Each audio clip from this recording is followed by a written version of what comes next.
The story of the Mahabharata is a tale of duty, justice, and the eternal conflict between righteousness and desire.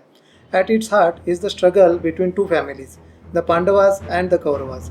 This is the story of their final days before the great war of Kurukshetra. These moments were filled with negotiations, wisdom, emotions, and decisions that would change the course of history forever. The court of Hastinapur was tense. King Dhritarashtra, blind not only in sight but increasingly in judgment, struggled with the growing rift between his sons, the Kauravas, and their cousins, the Pandavas. His eldest son, Duryodhana, driven by pride and greed, refused to share even a fraction of the kingdom with the Pandavas.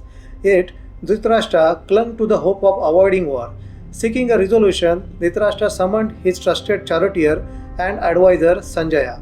He instructed Sanjaya to journey to the Pandavas' camp in Upaplavya.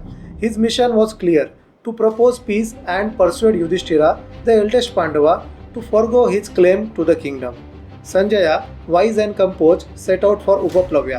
His heart was heavy. He knew the Pandavas had endured years of injustice, exile, humiliation, and betrayal. Yet, he carried Dhritarashtra's message of conciliation, hoping it might prevent the looming war. Upon reaching the Pandavas' camp, Sanjaya was received with respect. Yudhishthira, ever composed and dignified, greeted him warmly. The brothers Bhima, Arjuna, Nakula, and Sahadeva, along with their allies, stood by, eager to hear the king's message. Sanjaya delivered Dhritarashtra's words with sincerity. He praised the Pandavas' virtues and acknowledged their hardships. He expressed the king's hope for peace and urged them to abandon thoughts of war. Yudhishthira, known for his steadfast adherence to Dharma, responded with clarity. He reminded Sanjaya of the Pandavas' rights and the injustices they had endured. Yet, he did not demand retribution. Instead, he offered a compromise. The Pandavas would accept just 5 villages to avoid war. It was a humble request, a plea for peace amidst the rising storm. Sanjaya observed the deep emotions of the Pandavas. Bhima's rage was palpable. His fist clenched as he recalled the humiliation of their exile. Arjuna's determination shone through his silence, his focus unyielding. Yet they stood united in support of Yudhishthira's proposal. Sanjaya returned to Hastinapura with Yudhishthira's message of peace. He hoped the fairness of the offer would move Dhritarashtra and his court. But as he relayed the Pandavas' proposal, the air in the Kuru assembly grew tense. Duryodhana, seated arrogantly beside his father, rejected the offer with scorn. His voice echoed through the hall as he declared that he would not part with even the land covered by the tip of a needle. His words sent a chill through gathered elders. Dhritarashtra's heart ached. He recognized the righteousness of the Pandavas' request. Yet he could not defy his son. His silence betrayed his inner turmoil. The elders of the court, including Bhishma and Vidura, looked on, their faces shadowed with concern. They knew that Duryodhana's arrogance was sealing his fate of the Kuru dynasty. Sanjaya, burdened by the failure of his mission, spoke candidly to Dhritarashtra. He warned the king of the consequences of his inaction and Duryodhana's stubbornness.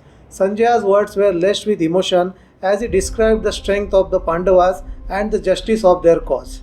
He recounted Yudhishthira's humility, Bhima's unyielding strength, and Arjuna's unmatched skill. He reminded Dhritarashtra that the Pandavas, though patient, would not hesitate to fight for their rights. Yet Dhritarashtra remained paralyzed, torn between his love for his son and his duty as a king. As night fell, Dhritarashtra's thoughts grew darker. He could not escape the knowledge that his decisions, or lack thereof, were pushing his family toward destruction. The echoes of Sanjaya's words lingered in his mind, a haunting reminder of the storm that was now unavoidable. The night in Hastinapura was silent, but within the royal palace, King Dhritarashtra found no peace. Sleep eluded him. His mind was a storm of anxiety, regret, and fear. Sanjaya had returned from the Pandavas' camp, carrying Yudhishthira's message. Though Dhritarashtra did not yet know the details, his heart was heavy with dread. Unable to bear his thoughts, the blind king summoned Vidura, his half-brother and most trusted advisor. Vidura, wise and composed, entered the chamber. Dhritarashtra, his voice trembling, spoke of his torment. Dhritarashtra confided in Vidura that he feared the consequences of his inaction.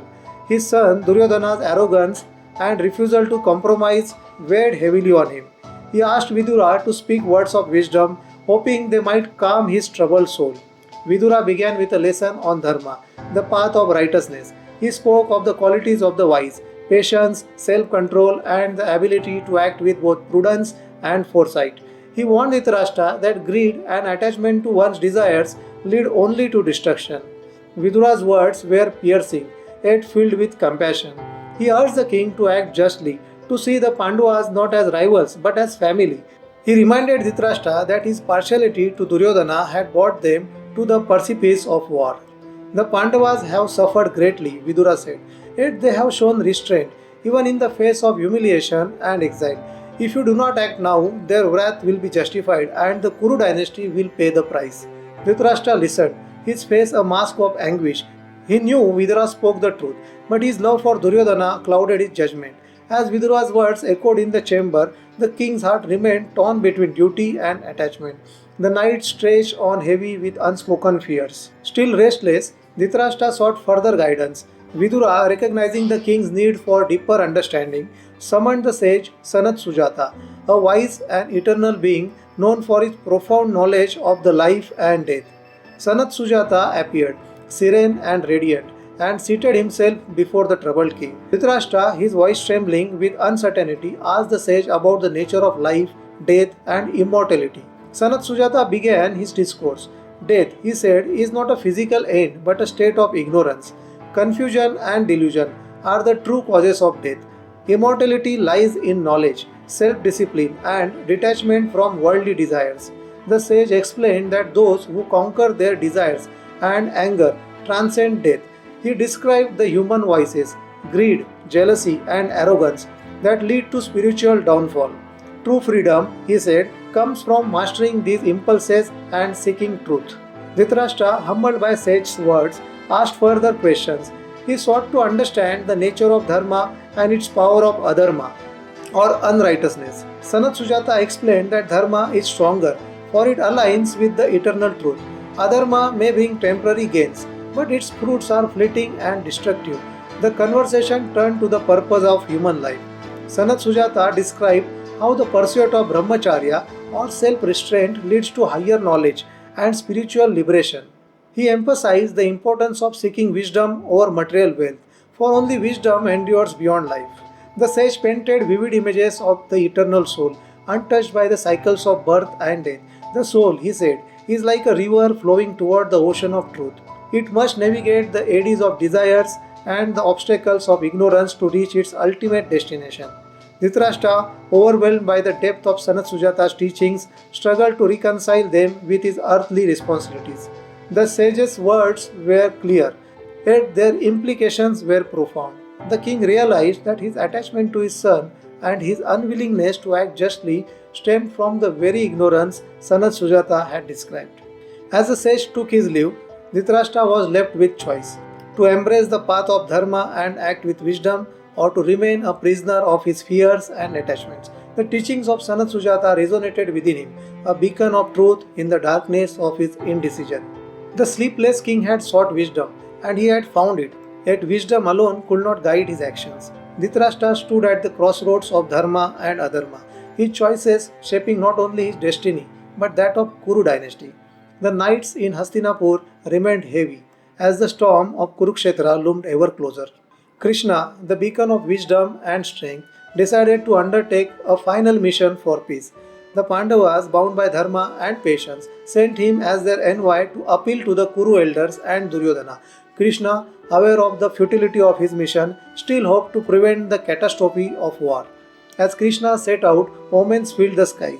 The earth trembled, rivers reversed their flow, and flocks of birds circled in ominous patterns. The universe itself seemed to anticipate the weight of the task ahead. The court of Hastinapura was in anticipation. Dhritarashtra, Bhishma, Drona, and others welcomed Krishna with reverence, but Duryodhana, burning with arrogance, dismissed him as merely a messenger. In the court, Krishna addressed Dhritarashtra and the Kuru elders, reminding them of their responsibilities to justice and dharma. His words carried the wisdom of ages, urging peace and reconciliation. He recounted the Pandavas' many sacrifices, their unjust exile, and their modest request for only 5 villages. But Duryodhana, unmoved and blinded by his pride, rejected the plea outright. Duryodhana's voice echoed with defiance. Not a needle point of land will I give to the Pandavas. His declaration sent a chill through the assembly, marking the failure of Krishna's words. Realizing that words could not pierce Duryodhana's arrogance, Krishna revealed his cosmic form. The court was bathed in a divine glow as Krishna's body expanded, encompassing the entire universe. Eyes filled with stars, arms holding celestial weapons, and his voice reverberating like the echoes of creation itself. Krishna declared, I am the preserver and the destroyer. The war you seek will fulfill destiny, but it will also bring your ruin. The elders, bound by their loyalty to the throne, stood silently, unable to oppose Duryodhana. Bhishma's heart was heavy, and Vidura's eyes filled with tears, knowing that destruction was now inevitable. Krishna returned to the Pandavas with a grave expression. He conveyed the failure of his mission, confirming that war was the only path forward. Yudhishthira, the epitome of dharma, mourned the loss of peace. His heart was heavy, knowing the destruction that lay ahead. Bhima, however, clenched his fists with determination. His resolve to punish Duryodhana and fulfill his vows burned brighter than ever. Arjuna, though saddened, prepared himself to uphold dharma through battle. Krishna reminded the Pandavas that while war was tragic, it was now their duty to fight for justice.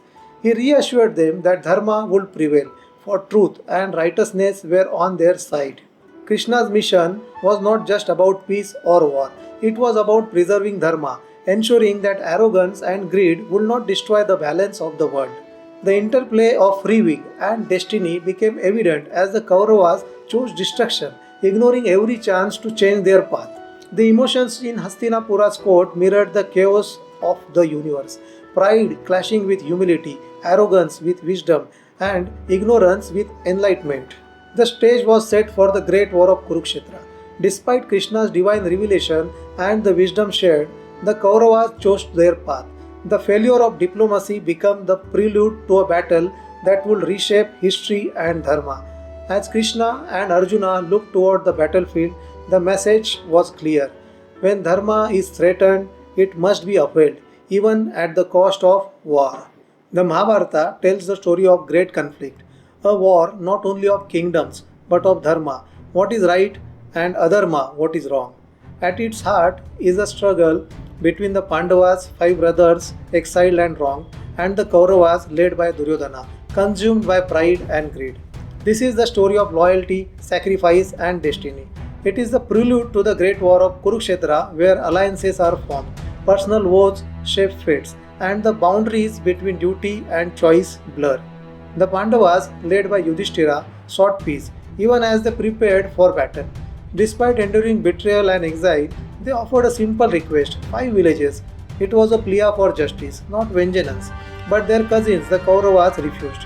Duryodhana, driven by ambition, declared he would not give them even a needle point of land. The Kuru court was divided. Bhishma, the great elder and commander of the Kaurava forces, carried the weight of his vows. Bound to the throne, he was compelled to fight, even against the Pandavas, whom he loved dearly. Drona, the teacher of both sides, struggled with similar conflicts of loyalty and dharma. And Dhritarashtra, the blind king, remained torn between his love for his son Duryodhana and his knowledge of what was just. Amid this turmoil stood Krishna, a friend, guide, and divine presence. Krishna represented wisdom and balance. He took it upon himself to visit the Kuru court, hoping to broker peace. His mission was clear: to avoid the war and save countless lives. At the same time, Karna, the great warrior and ally of Duryodhana, faced his own internal conflict. Born as the eldest Pandava but raised as a charioteer's son, Karna discovered his true lineage through Krishna. Yet, he remained loyal to Duryodhana, the man who had given him a place in the world when no one else did. In another corner of this tale was Amba, reborn as Shikandi, a warrior destined to bring down Bhishma. Her story was one of pain, rejection, and the unyielding pursuit of justice. Her life and death became intertwined with the fates of the Kuru dynasty. The drums of war grew louder. The choices made by these individuals, guided by loyalty, pride, duty, and destiny, set the stage for the Great War. The Kurukshetra war was not just a battle of armies, it was a confrontation between ideals and a test of humanity, and a moment that would shape the future of Dharma for generations. Karna, the son of Radha and Adhiratha, was a warrior bound by loyalty and pride. Unknown to many, he was the firstborn of Kunti, the mother of the Pandavas. His birth, surrounded by mystery and divine intervention, had shaped his destiny. This is the story of Karna's inner turmoil, where loyalty clashed with identity and duty overshadowed blood ties. Before the war of Kurukshetra, Krishna sought to prevent bloodshed. He met Karna with an offer, one that could change the course of the conflict. Krishna revealed the truth of Karna's lineage. He was not the son of a charioteer, but the eldest Pandava, a rightful heir to the throne. Krishna spoke with care and conviction. He reminded Karna of his noble birth and offered him a place among the Pandavas. Join your brothers, Krishna urged, and claim your place as their elder. Rule the kingdom with them. Krishna promised Karna the respect and honor he deserved, with Yudhishthira as his heir and Arjuna as his charioteer. Karna was shaken. The truth of his birth was undeniable, yet it did not bring him peace. He reflected on his life, the love of Radha and Adhiratha, who raised him, and the loyalty he owed to Duryodhana. Karna saw himself not as Kunti's son, but as the companion of the man who had trusted him when the world rejected him. O Krishna, I know I am Kunti's son, but my life belongs to those who gave me a place when I had none. Duryodhana treated me as an equal, a brother, and entrusted me with his cause. How can I betray him now? To fight for the Pandavas would make me a traitor, and I cannot bear such dishonor.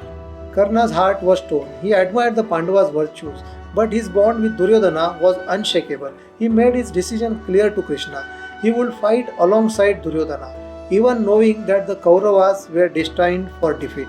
Though firm in his loyalty, Karna made one promise to Krishna. He vowed not to harm his brothers, except Arjuna. In the coming battle, Karna would face Arjuna alone. It was a duel he believed would define his fate. Kunti will always have 5 sons, he said. Either I will die or Arjuna will. Later, Kunti herself approached Karna. She revealed the truth of his birth and pleaded with him to join the Pandavas. She spoke as a mother longing for her child, reminding him of his bond with his brothers. But Karna, though respectful, refused. He could not abandon Duryodhana, who had stood by him when no one else did.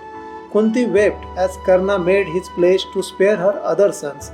Their conversation ended with a painful embrace, both mother and son accepting the inevitable. Karna's choices reflected his unwavering commitment to loyalty and gratitude. Even as Krishna and Kunti revealed his true heritage, Karna remained steadfast. He chose honor over lineage, loyalty over power. His decisions would lead him to the battlefield of Kurukshetra, where his courage and fate would be tested. Karna's dilemma was not just about blood or loyalty, it was a question of dharma, of what it means to honor one's bonds, even in the face of destiny. His story reminds us that choices, even painful ones, define who we are. The time for peace had passed. Krishna's words had fallen on deaf ears, and the sons of Dhritarashtra and Pandu now prepared for war. The two great armies, bound by duty and driven by destiny, began their march toward the battlefield of Kurukshetra. It was a journey filled with resolve, sorrow, and inevitability. In Upaplavya, Yudhishthira, the eldest Pandava, consulted Krishna and his brothers. The Pandavas had assembled 7 Akshahonis, each led by generals of unmatched valor: Drupada, Virata, Bhima, Drishtadyumna, Shikhandi, Satyaki, and Chekitana. Together they formed a formidable force, prepared to face the Kauravas. Yudhishthira sought advice on who should lead the entire army. His brothers proposed their choices. Sahadeva suggested the wise and powerful Virata, while Nakula favored their father-in-law Drupada. Arjuna, however, nominated Drishtadyumna, born from fire and destined to defeat Drona. Bhima supported Shikhandi, whose destiny was intertwined with Bhishma's fall. Finally, Krishna spoke. The time for peace has ended. The Kauravas will not be spared. We must prepare for war. His words carried both sorrow and determination, and the Pandavas, trusting his guidance, appointed Drishtadyumna as their commander. The Pandava forces began their march toward Kurukshetra. Bhima and the twins led the vanguard, followed by Drishtadyumna, Yudhishthira, and their allies.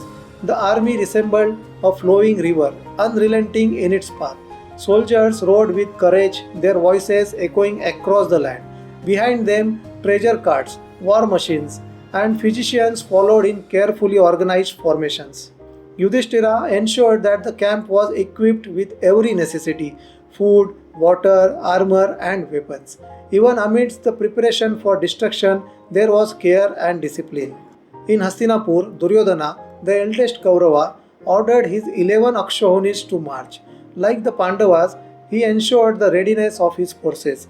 His army was vast, its numbers exceeding those of the Pandavas, with skilled warriors, chariots, elephants, and cavalry. Duryodhana appointed his generals Bhishma, Drona, Karna, Shalya, and others. The Kaurava army, adorned with banners and flags, resembled a sea of warriors ready to engulf their enemies. As both armies marched, the world seemed to mourn the coming war. Meteors fell from the heavens. The earth trembled and animal wailed. The skies bore witness to the inevitability of destruction, and even the bravest soldiers felt the weight of the impending conflict. The Pandavas arrived first, choosing a site near Hiranavati river. Yudhishthira ensured the camp was well fortified and supplied, avoiding sacred grounds and places of pilgrimage. Krishna and Arjuna patrolled the area, driving away any Kaurava scouts. On the other side, the Kauravas too reached Kurukshetra, their camp sprawling and majestic. Both sides now stood ready, separated only by the vast plain that would soon witness the greatest war of all time. The march to Kurukshetra was complete. The warriors, bound by duty and fate, now stood on the edge of history. The sounds of conches and drums echoed across the plain, signaling the end of diplomacy and the beginning of war. The stage was set for a battle that would decide the fate of Dharma and the future of the Kuru dynasty. As the drums of war echoed, the Kaurava army faced a critical decision, choosing a commander who could lead them against the Pandavas. Duryodhana turned to Bhishma, the eldest and most respected among the Kurus. Despite his impartiality and affection for the Pandavas, Bhishma accepted this heavy burden, bound by his duty and loyalty to Hastinapur. Duryodhana, desperate to ensure his army's success, implored Bhishma to take command. He praised Bhishma's unparalleled wisdom, valor, and experience. "You are our only hope," he said, "a leader who can inspire and protect us, as Shakra protects the heavens." Bhishma, known for his adherence to Dharma, listened with calm composure. He reminded Duryodhana of his neutrality, expressing his equal affection for both the Pandavas and the Kauravas. However, bound by his vow to serve the Kuru throne, he accepted the responsibility. Bhishma's acceptance came with a critical condition. He declared he would not harm the Pandavas, except Shikandi. He revealed that Shikandi, once the Princess Amba, had been reborn to fulfill her vow of revenge against him. Bhishma acknowledged his fate and made it clear that he will fight with all his might until he was brought down. His words carried both resolve and forewarning, setting the stage for the complex dynamics of the impending battle. As Bhishma took command, Karna, a key ally of Duryodhana, made a startling declaration. He refused to fight under Bhishma's leadership. Karna vowed to join the battlefield only after Bhishma's fall, a decision that further complicated the Kaurava strategy. Duryodhana, though disappointed, respected Karna's decision and placed his full trust in Bhishma's capabilities. Amidst rituals and blessings, Bhishma was consecrated as the leader of the Kaurava forces. The air was filled with the sound of drums and conches, but ominous signs followed. Meteors streaked across the sky, jackals howled, and the earth trembled. These portents weighed heavily on the minds of the Kaurava warriors, foreshadowing the destruction to come. With Bhishma leading the charge, the Kaurava army advanced to Kurukshetra. Their camp was established on a fertile and defensible plain. Duryodhana and Karna surveyed the preparations, confident in their vast forces and Bhishma's leadership. Yet, a sense of forbidding lingered, even amidst their bravado. Bhishma's decision to lead the Kauravas highlighted his unwavering commitment to duty. Torn between his loyalty to Hastinapur and his love for the Pandavas, he bore the weight of the war's moral complexity. His acceptance was both an act of service and a sacrifice, marking him as a symbol of the tragic conflicts of Dharma. For Duryodhana, Bhishma's leadership was a beacon of hope. For Karna, it was a moment to step aside and honor his own principles. These choices reflected the tangled web of loyalty, duty, and destiny that defined the Mahabharata. As the Kauravas prepared for war, the stage was set for a battle unlike any other. Bhishma, the grandfather of both sides, stood at the helm, his heart divided but his resolve unshaken. The march to Kurukshetra had begun, and with it, the inevitable clash of ideals, destinies, and lives. As the war approached, Duryodhana sought to unsettle the Pandavas. Psychological warfare became his weapon of choice. He sent Uluka, son of a gambler, and his trusted messenger to the Pandava camp with words meant to provoke and divide. Meanwhile, Bhishma's enumeration of warriors in both armies added to the charged atmosphere, setting the stage for one of history's greatest battles. Uluka carried Duryodhana's message, filled with taunts and challenges. Addressing Yudhishthira, Duryodhana mocked the Pandavas for their past humiliation. He reminded them of their exile, their defeat in the dice game, and Draupadi's humiliation in the Kurukot. His words dripped with scorn, daring the Pandavas to fight with the strength and anger they had once promised. Turning to Bhima, Duryodhana sneered at his vow to drink Dushasana's blood, calling him a glutton and a braggart. He taunted Arjuna for his reliance on Krishna, claiming that his valor was insufficient without divine assistance. The Pandavas were enraged, their anger simmering. Bhima's fist clenched and his eyes burned with fury. Arjuna, however, remained calm, his resolve unshaken. Krishna, ever composed, assured Uluka that the Pandavas would answer Duryodhana's provocations on the battlefield. Krishna dismissed Duryodhana's words as the ravings of desperate man.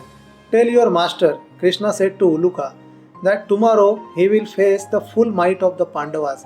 Let him prepare for the consequences of his arrogance and injustice. Bhima, his voice heavy with rage, declared, Dushasana's blood will stain the earth. Let Duryodhana mock now, for tomorrow his laughter will turn to despair. Meanwhile, Bhishma, the Kaurava commander, detailed the strengths of both armies, categorizing warriors as Rathas, Maharathas, and Atirathas. His words highlighted the power of the Pandava forces, acknowledging Arjuna as the most formidable warrior. Bhishma spoke of Arjuna's divine weapons, inexhaustible quivers, and the legendary Gandiva bow. He declared that with Krishna as his charioteer, Arjuna was unmatched, capable of decimating the Kaurava army. When Bhishma categorized Karna as only a half Ratha, it ignited a fierce exchange. Karna accused Bhishma of bias and undermining the Kaurava efforts. Bhishma retorted, citing Karna's loss of divine armor and the curses upon him as limitations. Their argument exposed the underlying tensions within the Kaurava camp, further complicating their unity. Despite his anger, Karna reiterated his vow not to fight until Bhishma was slain. Duryodhana's taunts had the opposite effect of what he intended. Rather than unsettling the Pandavas, it united them. Bhima's resolve to fulfill his vow hardened. Arjuna, calm and focused, prepared for battle with an unwavering determination. Bhishma's words, meanwhile, sowed doubt and discord within the Kaurava ranks. The tensions between Bhishma and Karna highlighted the fragile unity of Duryodhana's forces. As the sun rose over Kurukshetra, the stage was set. Words had been spoken, alliances tested, and warriors readied. The taunts and tensions of the previous day now gave way to the silence before the storm. Both sides knew that when the battle began, there would be no turning back. Amba's story is one of betrayal, revenge, and a destiny intertwined with the fall of Bhishma, one of the mightiest warriors of the Mahabharata. It begins in Kashi, where King Shantanu's son Bhishma took an oath of celibacy and dedicated his life to serving the Kuru dynasty. His vow, noble as it was, became the root of Amba's tragic journey. The king of Kashi arranged a Sayamvara for his daughters, where they would choose their husbands. Princes and kings from across the land gathered, eager to win their favor. But Bhishma arrived uninvited. With unmatched strength and skill, he declared, I claim this princess for my brother Vichitravirya. He fought and defeated the assembled kings, taking the three sisters with him to Hastinapur. Bhishma's actions, though in accordance with Kshatriya customs, set in motion a series of events that would change the course of history. Among the three sisters, Amba hesitated. She revealed that her heart belonged to King Shalva of Saubha. Bhishma, bound by his principles, allowed her to live and seek Shalva's acceptance. Amba, hopeful and determined, travelled to Shalva's court. But King Shalva, humiliated by his defeat at Bhishma's hands, rejected her. You were won by Bhishma, he said. I cannot accept you as my wife. Amba, devastated, found herself abandoned by the man she loved and unable to return to her family. Betrayed and humiliated, she turned her anger toward Bhishma, blaming him for her plight. With no place to call home, Amba wandered to the hermitages of ascetics. She sought guidance and strength, vowing to destroy Bhishma. Her penance led her to Parshurama, the formidable warrior sage and Bhishma's teacher. Parshurama, moved by Amba's plight, confronted Bhishma. He commanded him to marry her, but Bhishma refused, bound by his vow of celibacy. Bhishma declared that he would not go against his principles, even under the orders of his teachers. The conflict between Bhishma and Parshurama escalated into a duel. Their battle shook the heavens. Bhishma wielded divine weapons with precision, while Parshurama, fueled by his rage, countered every attack. For 23 days, the earth trembled under their blows, and neither emerged victorious. In the end, divine intervention brought their fight to a halt. The gods themselves decreed that the battle must end, for Bhishma was protected by destiny and Parshurama's strength could not overcome it. Amba, undeterred by Parshurama's failure, turned to extreme penance. She sought the blessings of Shiva, who granted her a boon. In your next life, you will be born as a warrior and bring about Bhishma's death. Reborn as Shikandi, a child of King Drupada, Amba remembered her past life and her woe. Shikandi, born female but later transformed into a male through divine intervention, became a pivotal figure in the Kurukshetra war. Amba's story reflects the intertwining of personal vendettas and cosmic justice. Her transformation into Shikandi was not just an act of vengeance but a fulfillment of destiny. Bhishma, bound by his vow never to fight a woman or someone born a woman, became vulnerable on the battlefield. Shikandi's presence ensured his downfall. Amba's journey from betrayal to rebirth is one of resilience and determination. It highlights how individual actions, driven by emotions and woes, can influence the course of history. As the war of Kurukshetra unfolded, Amba's curse and Shikandi's resolve became central to fall of Bhishma, marking a turning point in the Mahabharata. The journey to Kurukshetra was marked by choices, sacrifices, and the weight of destiny. Each event brought the Kuru dynasty closer to the inevitable clash. Diplomacy had failed, wars and loyalties had hardened, and the warriors of both sides stood ready for war. Karna's loyalty to Duryodhana, despite learning of his true lineage, added a layer of tragedy to his confrontation with Arjuna. His choice reflected the power of gratitude and friendship even against the pool of blood ties. Bhishma's reluctant acceptance of leadership underscored the tragedy of war. Bound by his vow to serve Hastinapur, he prepared to fight against the Pandavas, whom he loved as his own. Amba's rebirth as Shikandi symbolized the inescapable force of destiny. Her presence on the battlefield signaled the unraveling of Bhishma's role and a turning point in the war. The stage was set, the pieces were in motion. The Kurukshetra war, a battle for dharma and justice, was about to begin. The lives and choices of these warriors would shape the fate of their dynasty and the future of humanity.